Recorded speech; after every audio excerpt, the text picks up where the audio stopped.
Labis ang kalungkutan ni Ariel Rivera nang ibahagi niya sa isang panayam ang masakit na karanasang pagkawala ng kanyang ama na si Ben Rivera na pumanaw noong December 2020 sa Toronto, Canada dahil sa sepsis.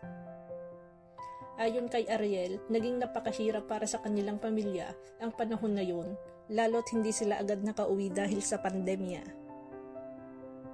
Sa kanyang salaysay, emosyonal niyang ikwento kung paano nila tinanggap ang pagkawala at kung gaano kalaking puwang ang iniwan ng kanyang ama sa kanilang pamilya. Inalala rin ni Ariel ang mga huling sandali ng kanyang ama kung paano pa sila nagkausap sa telepono at nagkapalagayang loob bago ito tuluyang pumanaw. Ang kanyang ama raw ay isang tahimik ngunit mapagmahal na haligi ng tahanan na laging nagbibigay ng payo at inspirasyon sa kanya. Habang ikinikwento ni Ariel ang mga sandaling yun, halata raw ang bigat ng damdamin at ang kanyang pagnanais na sana ay nakasama pa nila ito ng mas matagal.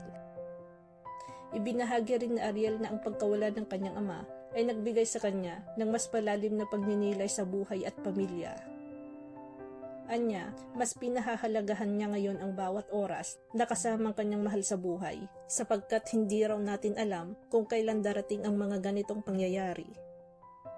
Inalala rin ni Ariel ang mga huling sandali ng kanyang ama kung paano pa sila nagkausap sa telepono at nagkapalagayang loob bago ito tuluyang pumanaw. Ang kanyang ama raw ay isang tahimik ngunit mapagmahal na haligi ng tahanan na laging nagbibigay ng payo at inspirasyon sa kanya. Habang ikinikwento ni Ariel ang mga sandaling yun, halata raw ang bigat ng damdamin at ang kanyang pagnanais na sana ay nakasama pa nila ito ng mas matagal. Maraming netizen ang nagsimpatya kay Ariel Rivera matapos niyang ibahagi ang kwento ng pagpanaw ng kanyang ama. Sa social media, bumuhos ang mga mensahe ng pakikiramay at suporta mula sa mga tagahanga at kapwa-artista. Marami ang nagsabi na ramdam nila ang sinseridad at lungkot sa mga salitang binitawan ni Ariel, lalo na kung banggitin niya kung gaano niya kamahal ang kanyang ama. May ilan ding nagsabi na nakaka-inspire ang kanyang pagiging matatag at tapat sa pagpapakita ng emosyon. Ibinahagi rin ng mga netizen na ang kwento ni Ariel ay nagpapaalala sa lahat kung gaano kahalaga ang pamilya na dapat nating ipakita ang pagmamahal at pasasalamat habang sila ay kasama pa natin.